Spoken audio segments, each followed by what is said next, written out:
Hello friends, this is Mr. Shashikant B. Gosavi, Assistant Professor from Department of Civil Engineering, Walchand Institute of Technology, Solapur. I am presenting online educational resource on satellite-based remote sensing techniques. At the end of the session, the learners will be able to state the components of remote sensing techniques. Learners will be able to display the electromagnetic spectrum showing regions with respective wavelength and frequency. Learners will be able to explain the properties of satellite-based remote sensing data, particularly in relevance to resolution types. And learners will be able to list type of satellite orbits and their applications. You can see this wonderful presentation showing sun on the left hand side labeled as A. The solar radiation is passing through the atmosphere and reaching to the earth's surface. There are several phenomena happening during its interaction with the earth's surface.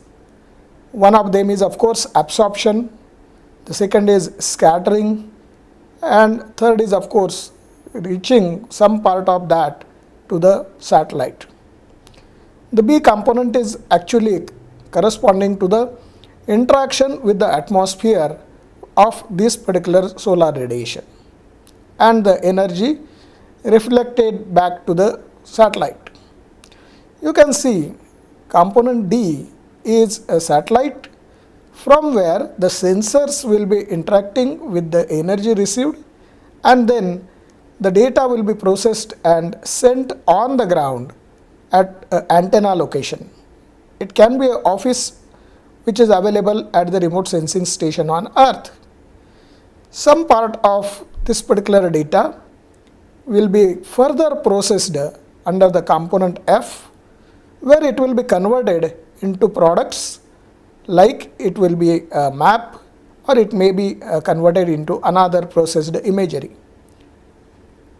You can see this remote sensing system sketch explaining all those components. What ultimately is electromagnetic wave? It's a wave consisting of composition of electric field and magnetic field together. They are propagating at right angle to each other, and both of them are perpendicular to the direction of travel of the wave. You can see in the sketch that there is a wavelength shown from the crest of one of this to the crest of next wave. So, in between two crest tips, whatever is the distance traveled by the wave, that we normally call as the wavelength. You can see here the possible electromagnetic spectrums available for the analysis in remote sensing system. You can see from shorter wavelength to the longer wavelength, several packets are there. You can say gamma rays is there at the bottom, then it will be followed by the several X-rays, then UV rays are there, ultraviolet rays are there, and there is this narrow slit which is nothing but the visible part of the spectrum. The human eyes are sensitive to see the things in this particular part. It consists of three parts actually. The visible spectrum will be showing you the blue, then green, and then red will be at the end. So this is normally from 0.4 to 0.7 micrometer location. It is followed with near infrared and the infrared band at large, which will be thereafter followed with this particular part of the microwave portion, and it is followed with the respective radio waves at the end. Obviously here you can see radio waves are having the longest possible wavelength within this particular spectrum. All of us are already familiar with the law of speed of the light is equal to multiplication of wavelength into frequency. So the same electromagnetic spectrum has also been presented over here in the form of a frequency, and they are obviously inversely proportional to each other. That means for the part for which wavelength is shorter, the frequency will be higher. So, same spectrums or the packets have also been labeled in terms of the frequencies. The quality of remote sensing data is very important to identify, because the significance of each of these qualities is different for different applications. The easiest one is, of course, the spatial resolution. Spatial resolution primarily deals with the space, I mean the area which will be sensible for us to look at. The spatial resolution, higher spatial resolution means more detailed data can be seen. So, it is actually representation of the pixel size in an image, which can display how much area from the ground. The other one is spectral. These are the bands which are having the different color patterns. So, spectral bands are of course depending upon the bit. It will be 2 to the power 8 or 2 to the power 12, something like that. That many number of color palettes will be available for analysis. The third one you can see is the radiometric. It is in terms of the bands which are possible to be seen from the electromagnetic wave. And the last one is temporal resolution. That means within this resolution, reappearance of the satellite on the same area will be available. It is having high significance, particularly for the spatial analysis in a different era. The details of this, each of the resolution have been presented over here, like the bandwidth of different frequency bands are recorded in spectral resolution. Here in a Landsat 7 bands are there, or in a Hyperion sensor we are having 220 bands. Radiometric resolutions represent the number of different intensities of radiation the sensor is able to distinguish. It may have 8 bit to 14 bits corresponding to 256 levels of grayscale and up to 16,384 intensities or shades of color in each band. Very interesting.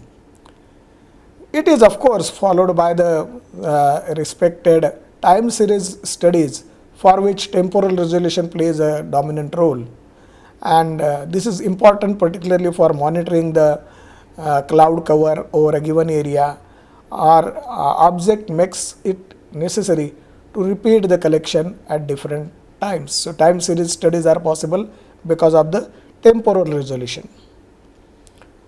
This is of course presenting you the variety of the orbits which are available in case of the satellite based remote sensing.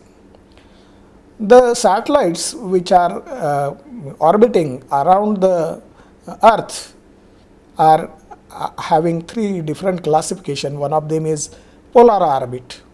So, global coverage is done with a low orbit, and obviously because it is at lower orbit, the spatial coverage will be relatively less. However, you will be having a better resolution at this height. Orbital period in this particular case is around 100 minutes. Earth rotates around polar axis about 25 degree between successive orbits. Ground track moves towards west 25 degree each orbit. So, different sections of the globe scanned with each orbit. Most of these are also available in sun synchronous orbit. So, we are having polar orbits, and there are some of them as sun synchronized, so that throughout the time when they are orbiting at a given location, the sunlight will be available. So, passive remote sensing will be very effective in this particular region. The other very important component of orbits is a geostationary orbit. It is orbiting at a high altitude like 36,000 kilometer. So, it allows a satellite to hover over a constant spot on the earth. So it is continuously monitoring the same part of the Earth, and therefore it is labeled as geostationary orbit. Orbital period at this altitude is 24 hours. So after every 24 hours, the respective area will be revisited. It is having uninterrupted coverage, which is more than 1/3 of the Earth per satellite. So 3 satellites will be enough to cover the whole Earth at a spacing of around 120 degrees. These are geostationary orbits are used for meteorological satellites or meteorological applications. This is of course a small activity for you to focus into the presentation that I have done till now. Please pause the video for a while and answer following questions. What are types of orbits in satellite based remote sensing techniques?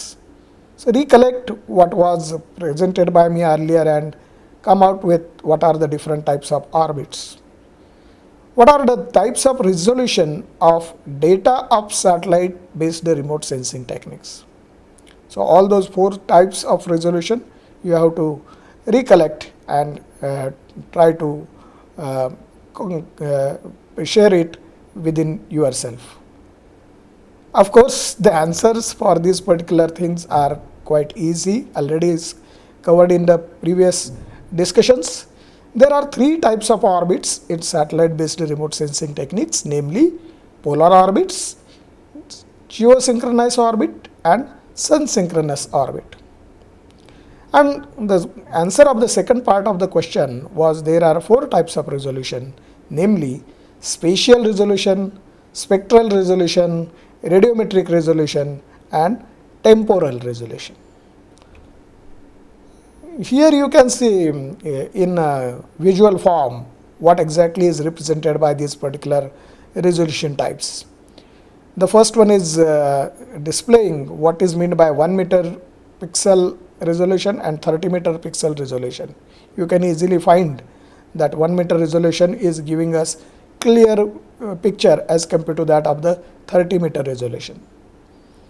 On the lower part of that you can see radiometric resolution, wherein 2-bit data, that means 2 to the power 2, that is equal to 4 values are showing the specified picture, while in 8-bit data you can see how the details are more available in the form of 2 to the power 8. So around 256 color pattern, the bands will be available for us to analyze this particular sketch. On the top right hand side you can see the temporal resolution, where the year to year or day to day how the resolution changes can easily be seen. So of course daily resolution is far more detailed as compared to that of yearly resolution. So after every year, if revisiting is happening or after every day resolution is happening, the data definitely changes.